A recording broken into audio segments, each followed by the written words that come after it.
అన్ని మీ జెండాకారం తిప్పండి.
కాంగ్రెస్ అందరూ సభా ప్రాంగణం దగ్గరికి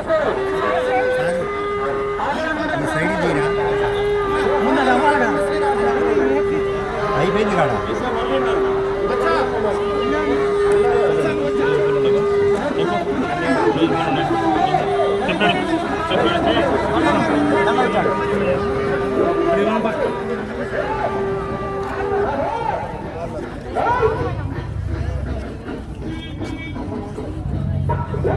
hello hello video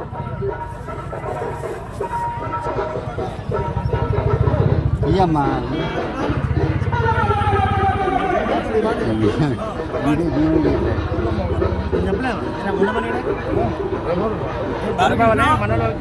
Balakrishna Balakrishna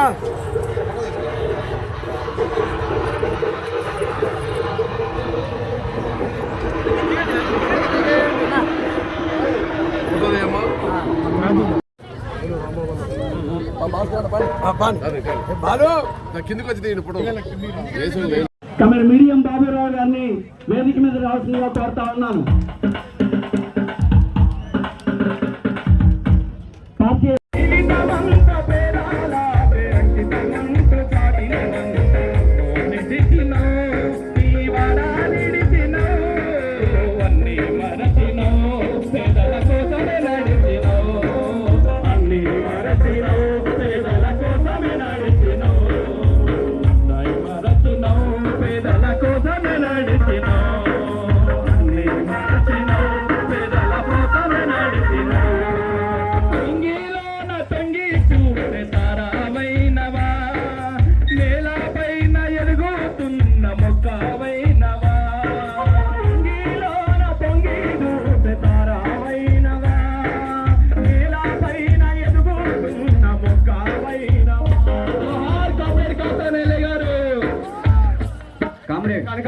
అయినటువంటి ఈ ప్రాంతంలో ముఖ్యమైన వ్యక్తి ఎవరంటే కామ్రేడ్ ఐలే గారని మనం గర్వంగా చెప్పవచ్చు.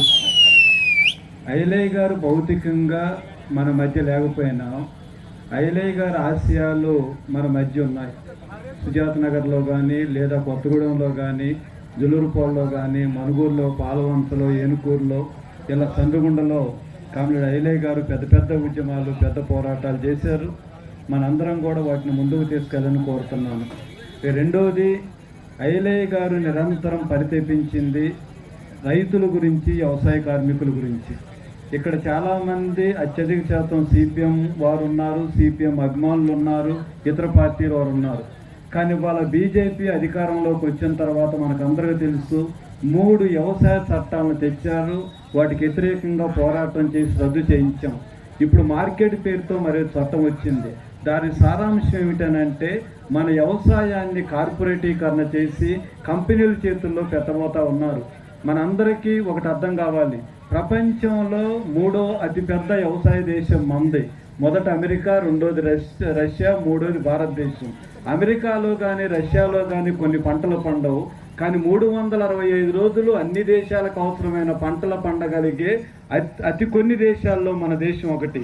కాబట్టి మన దేశ వ్యవసాయాన్ని కార్పొరేట్ల చేతుల్లోకి తీసుకొని ఎగుమతి ఆధారిత పంటలు పండించి విదేశాలకి వాటిని ఎగుమతి చేసి డాలర్లు సంపాదించడానికి మోడీ గారు ప్రయత్నం చేస్తూ ఉన్నాడు. కార్పొరేట్లకి అనుకూలంగా ఉంటా ఉన్నారు. ఐలయ్య గారికి మనం అర్పించాల్సిన నివాళులు ఏమిటనంటే, మేము కార్పొరేట్ వ్యవసాయాన్ని అడ్డుకుంటాం, కార్పొరేట్ వ్యవసాయాన్ని నరేంద్ర మోడీ ప్రయత్నం చేస్తూ ఉంటే నరేంద్ర మోడీని ఓడిస్తాం అనే పద్ధతిలో మనం ముందుకు రావటమే కామ్రేడ్ కాసాని ఐలయ్య గారికి మనం అర్పించే నివాళి. ఈ రెండోది ఏమిటి, మనం చూస్తూ ఉన్నాం కమ్యూనిస్టులకు భవిష్యత్తు లేదు, ఓడిపోతున్నారు, సీట్లు పోయినాయి. ఓకే, సీట్లలో మేము తగ్గి ఉండవచ్చు, కానీ అమెరికా పరిస్థితి ఏమిటి? మొన్నటిదాకా ఏం చెప్పాం అమెరికా గురించి? ప్రపంచంలో చాలా గొప్ప దేశం అని, ప్రజాస్వామ్య దేశం అని, తిరుగులేని దేశం అని చెప్పాం. కానీ వాళ్ళు అమెరికా చేస్తుంది ఏమిటి? అమెరికా విధానాలు ఎలా ఉన్నాయి? వారు అంటారు పాలిస్తీనాలో ఉన్నటువంటి, గాజాలో ఉన్నటువంటి పాలిస్తీన్ వెళ్ళిపోవాలి, పనామా కాలం మాకు కావాలి, కెనడా మాతో కలవాలి, ఇంకే దేశమన్నా మాతో కలవాలి, మేము చెప్పినట్టు మీరు వినాలి. ఏమన్నా మీరు ప్రపంచానికి బాస? ప్రపంచాన్ని ఎలాలని చూస్తూ ఉన్నారా? ప్రపంచం మీ కాళ్ళ కింద ఉండాలని చూస్తూ ఉన్నారా? అప్పుడు అమెరికా ఎందుకు ఈ పని చేస్తూ ఉంది? ఒకప్పుడు అమెరికాలో ఉద్యోగాలు దొరికినాయి, ఇవాళ ఉద్యోగాలు దొరకటం లేదు. ఒకప్పుడు అమెరికాలో కొనుగోలు శక్తి బాగా ఉంది, ఇవాళ అమెరికాలో కొనుగోలు శక్తి లేదు. ప్రపంచమంతా పరిశ్రమలు మూతపడతా ఉంటే, నిరుద్యోగం ఉంటా ఉంటే, ప్రపంచంలో నిరుద్యోగం లేకుండా బాగా కొనుగోలు శక్తి పెరుగుతున్నటువంటి అతి ముఖ్యమైన దేశం ఏమిటనంటే సగర్వంగా చెప్పొచ్చు ఎర్ర జెండా దేశం, అది చైనా దేశంలో మాత్రమే ఈ పని జరుగుతూ ఉంది. మోడీ గారిని మేము ఏమంటా ఉన్నాం, మీరు చైనాకు అనుకూలంగా ఉండబాకండి, అమెరికాకు అనుకూలంగా ఉండబాకండి, మీ కాళ్ళ మీద మీరు నిలబడండి. ఎందుకు మీరు నిలబడరు? మీరేంటి మొన్న అమెరికా వెళ్ళారు, ఏం మాట్లాడి వచ్చారు? మన పిల్లలకు బేడీలు వేయించి గొలుసులు కట్టి విమానాల్లో దించుతూ ఉంటే, అవమానపరుస్తూ ఉంటే దాని గురించి మోడీ గారు మాట్లాడలేదు. అమెరికా అధ్యక్షుడితో దేని గురించి మాట్లాడారు? 60,000 కోట్ల ఆయుధాలను అమెరికా నుంచి దిగుమతి చేసుకోవటానికి ట్రంప్ గారితో ఒప్పందం చేసుకున్నారు. ఇంకొక ఒప్పందం ఏంటో తెలుసా?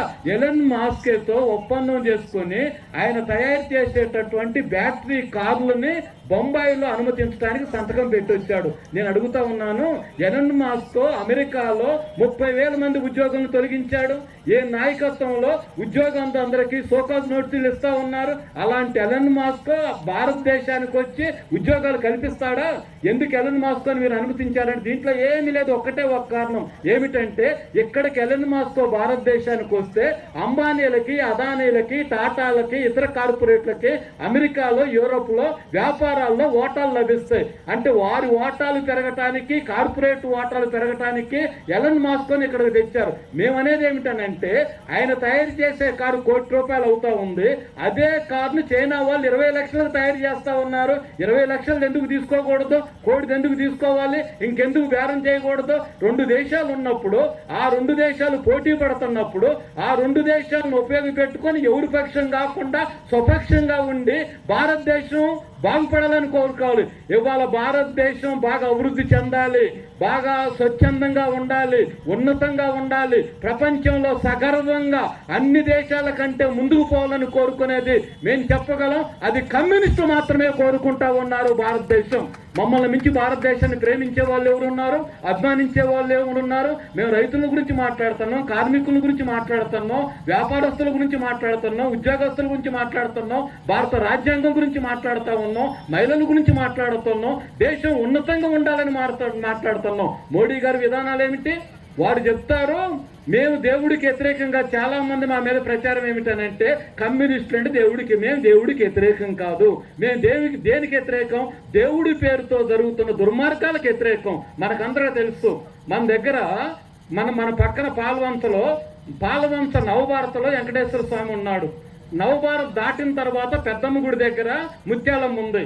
నవభారత్కు పోవాలనంటే వెంకటేశ్వర స్వామికి కొబ్బరికాయ కొట్టాలి, ముత్యాలమ్మకు పోవాలంటే కోడిని కొయ్యాలి. అంటే వెంకటేశ్వర స్వామికి కొబ్బరికాయ ఇష్టం, ముత్యాలమ్మకి కోడంటే ఇష్టం. కోడిని కోసేవాడిని కోడిని కోస్తాడు, కొబ్బరికాయ కొట్టేవాళ్ళు కొబ్బరికాయ కొడతారు, బాగా కొబ్బరికాయలు కొట్టుకుంటారు. నరేంద్ర మోడీ చేస్తున్న ప్రయత్నం ఏమిటనంటే నేను కొబ్బరికాయ కొట్టమంటే కొబ్బరికాయ కొట్టండి, కోడిని కొయ్యమంటే కోడిని కొయ్యండి, నేనేం చెప్తే ఏ డ్రెస్ వేసుకోవాలి, ఏ సిద్ధాంతాన్ని పాటించాలి, మహిళలు ఎలా ఉండాలి, అలాగనే ప్రజల సమస్యలు అడిగితే వీటిలో మునగండి అని చెప్తా ఉన్నారు. కాబట్టి మేము కోరేది మిత్రులారా, కార్మికులని, రైతుల్ని, పేదల్ని మతం పేరుతో చేలుస్తా ఉన్నారు. ఆరాధన మన ఇష్టం వచ్చినట్టు చేయొచ్చు. అమెరికాలో క్రిస్టియన్లు ఉన్నారు, యూరోప్లో క్రిస్టియన్లు ఉన్నారు, ఇంకొక దేశంలో ముస్లింలు ఉన్నారు. మన భారతదేశంలో 30 కోట్ల మంది ముస్లింలు ఉన్నారు, 20 కోట్ల మంది క్రిస్టియన్స్ ఉన్నారు, హిందువులు ఉన్నారు. మత సామరస్యం ఉంది. మన భారతదేశం లౌకిక తత్వాన్ని కోరుకుంటా ఉంది. అలాంటి లౌకిక తత్వాన్ని స్థానంలో హిందుత్వాన్ని, మతోన్మాదాన్ని తీసుకొని రావటానికి బీజేపీ ప్రయత్నం చేస్తా ఉంది.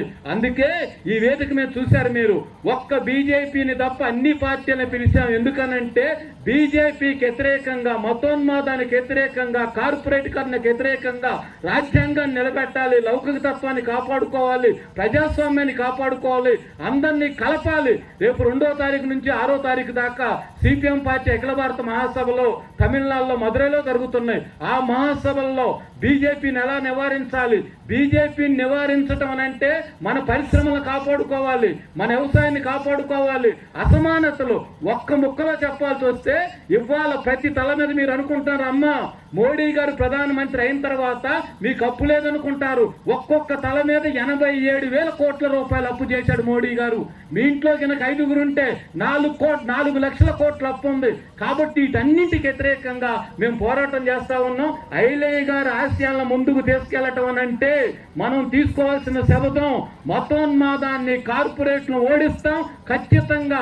సుజాత నగర్ లో రేపు ఎప్పుడు ఎన్నికలు వచ్చినా మళ్ళీ ఎన్నికల్లో ఐలయ్య గారు ఆశయాలను నిలబెట్టాలంటే సుజాత నగర్ పంచాయతీని గెలిచి చేస్తాం, ఐలయ్య గారికి అంకితం ఇస్తాం, ప్రజా ఉద్యమాలు నిర్మిస్తాం. ఆ పద్ధతిలో మీరందరూ ముందుకు పోవాలని కోరుతూ ఐలయ్య గారికి జోహార్లు, నివాళులు అర్పిస్తా ఉన్నాను. జోహార్. జీవితం గురించి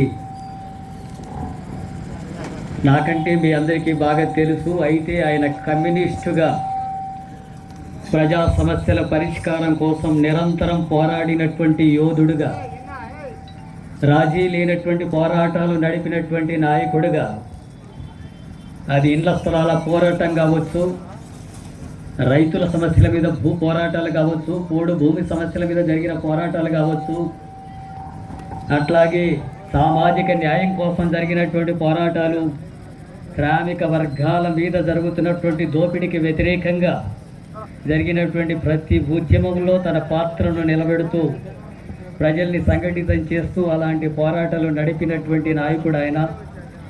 అలాంటి పోరాటాలు దేశంలో, రాష్ట్రంలో, ఈ ప్రాంతంలో కొనసాగుతున్నటువంటి నేపథ్యంలోనే అనేక ఆటుపోటులు వచ్చినాయి, ఇబ్బందులు వచ్చినాయి, కేసులు వచ్చినాయి, జైళ్ల పాలు కావాల్సిన పరిస్థితి వచ్చింది, దాడులకు గురైనటువంటి పరిస్థితి ఉంది, హత్యాయత్నాలు కూడా జరిగాయి.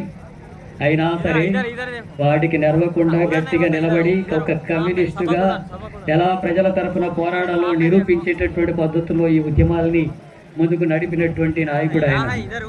కాబట్టి అలాంటి ఉద్యమాలు నడుపుతున్నటువంటి ఈ క్రమంలో ఈరోజు కమ్యూనిస్టు ఉద్యమం మీద అనేక ఆటుపోటులు, ఎదురు దాడులు జరుగుతున్నటువంటి ఈ సందర్భాన, ఈ ఉద్యమాల్ని మరింత ముందుకు నడపాల్సినటువంటి ఈ సందర్భంలో ఐలయ్య గారు లాంటి వాళ్ళు, అనుభవం కలిగినటువంటి, పోరాట స్ఫూర్తి కలిగినటువంటి నాయకులు మరణించడం అనేది పార్టీకి, ప్రజలకు తీవ్రమైనటువంటి లోటు. అయితే ఆ లోటును భర్తీ చేయడానికి, ఆ ఉద్యమాన్ని మరింత ముందుకు సాగించడానికి, ఆ పోరాటాలు మరింత పటిష్టవంతంగా సాగించేటటువంటి ప్రయత్నంలో మన వంతు ప్రయత్నం అంతా చేయాల్సినటువంటి అవసరం ఉంది. మీకంతా కూడా తెలుసు, ఇప్పుడు బీజేపీ అధికారంలోకి వచ్చిన తర్వాత దేశంలో రాజ్యాంగానికి ప్రమాదం ఏర్పడింది. లౌకిక భావాలు లేకుండా పోతున్న పరిస్థితి వచ్చింది. మతాల మధ్య ఘర్షణ సృష్టించి అధికారంలోకి వచ్చే ధోరణి కొనసాగుతుంది. కుల సమస్య కొనసాగుతూ ఉంది. అదేవిధంగా శ్రామిక వర్గాలంతా కూడా దోపిడీ చేసి కార్పొరేట్ సంస్థలు, ధనిక వర్గాలు, భూస్వామ్య వర్గాలు ఈ సంపదనంతా కూడా దోపిడీ చేసి ప్రజల్లో తీవ్రమైనటువంటి అసమానతలు, నిరుద్యోగం పెరగడం, ఆర్థిక అసమానతలు పెరగడం, పేద ధనిక అనే వ్యత్యాసాలు మరింత పెరుగుతున్నటువంటి నేపథ్యం అనేటటువంటిది కొనసాగుతుంది. ఆ ఉద్యమాల్ని అణచివేసేటటువంటి కార్యాచరణ కొనసాగుతుంది. అలాంటి క్రమంలో ఈ పోరాటాలు ముందుకు నడపాల్సినటువంటి దశలో మనకి ఐలయ్య గారు లాంటి నాయకులు లేకుండా పోవడం అనేటటువంటిది నష్టం. అలాగే మన రాష్ట్రంలో ఉండేటటువంటి ప్రభుత్వం ప్రజల తరఫున ప్రజా సమస్యల మీద ఇచ్చినటువంటి వాగ్దానాలు, ఆ సమస్యల్ని పరిష్కారం కోసం కూడా ప్రభుత్వం ముందుకు రావాల్సిన అవసరం ఉంది. లేకపోతే ప్రజల తరఫున పోరాటాలు ముందుకు వచ్చేటటువంటి విధానాలు ఉన్నాయి. ఏ ప్రభుత్వాలు అధికారంలోకి వచ్చినా సరే ఈరోజు విద్య వ్యాపారంగా మారిన పరిస్థితి కొనసాగుతుంది. మనం కమ్యూనిస్టులుగా విద్య ఉచితంగా ఉండాలంటే వాళ్ళు విద్య వ్యాపారం అంటున్నారు.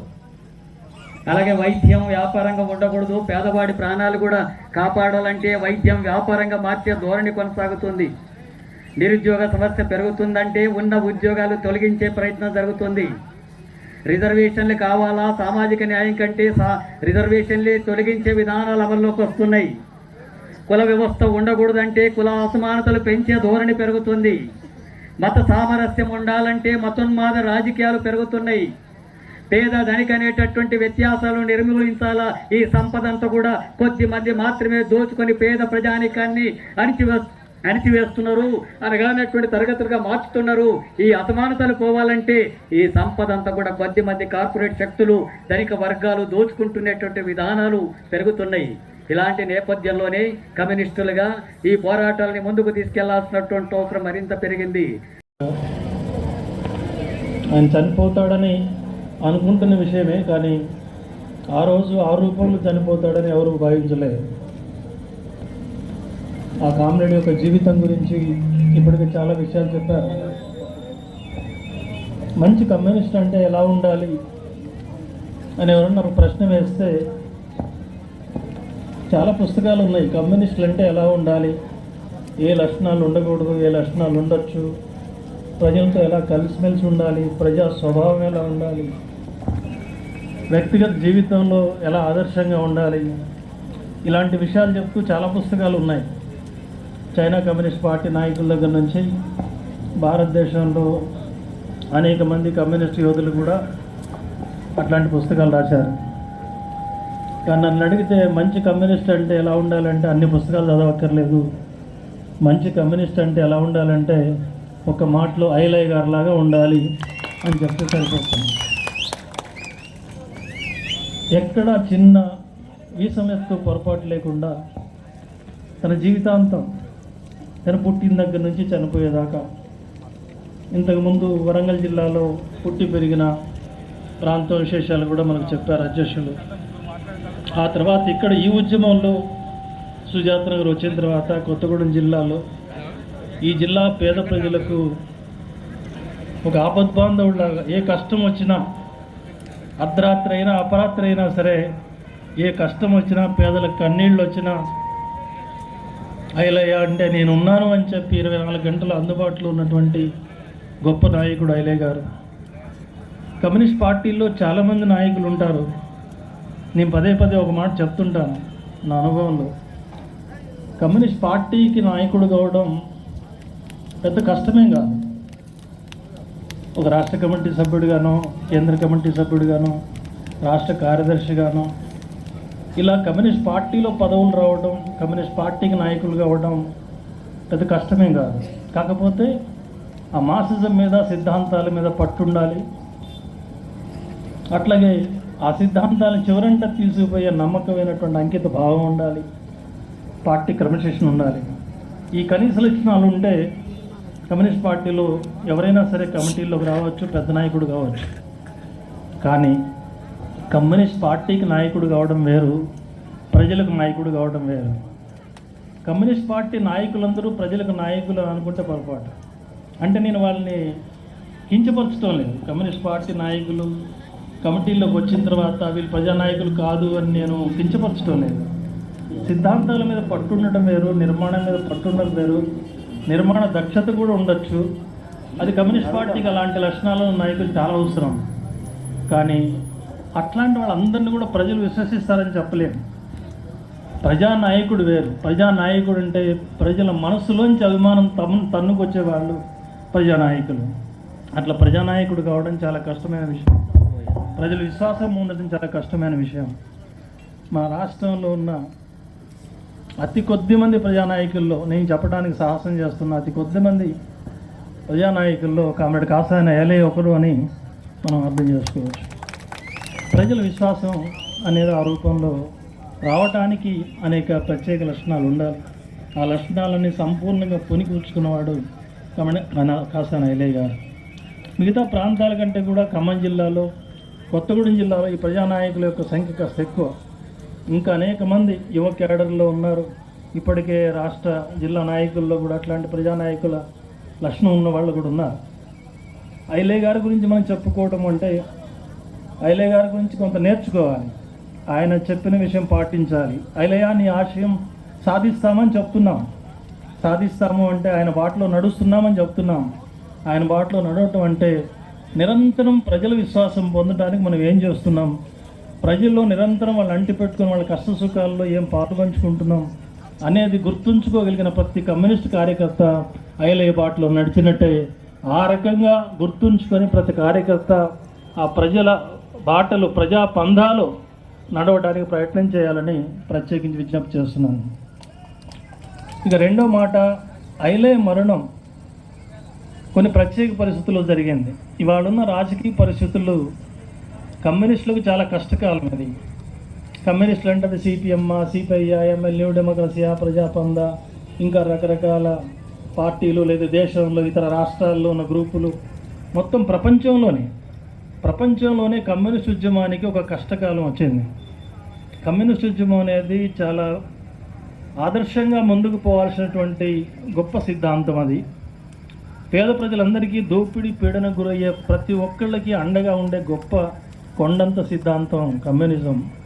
అయినా సరే ఆ మంచి సిద్ధాంతాన్ని కూడా ఆదరణ తగ్గిపోయిన పరిస్థితి ఉంది. అయితే ఆదరణ తగ్గిపోవడం ఒక కమిటీ తప్పు, ఒక నాయకుడు తప్పు అని నేను అనుకోవట్లేదు.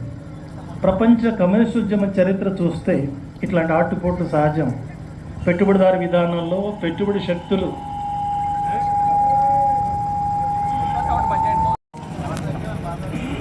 అది ఎంత హీనమైన వ్యవస్థ అయినప్పటికీ దానికి కూడా కాలం కలిసి వచ్చే రోజులు ఉంటాయి. అట్లాగే పెట్టుబడిదారు విధానం కూడా అది ఇంకా అభివృద్ధి అయ్యే అవకాశాలు, ఆ విధానాలు కూడా ఉత్పత్తి శక్తులు పెరిగే అవకాశము, ఉత్పత్తి పెరిగే అవకాశం, ప్రజలకు కొన్ని సౌకర్యాలు వచ్చే అవకాశాలు ఆ విధానాలు కూడా ఉంటాయి. మా సజం అదే చెప్తోంది.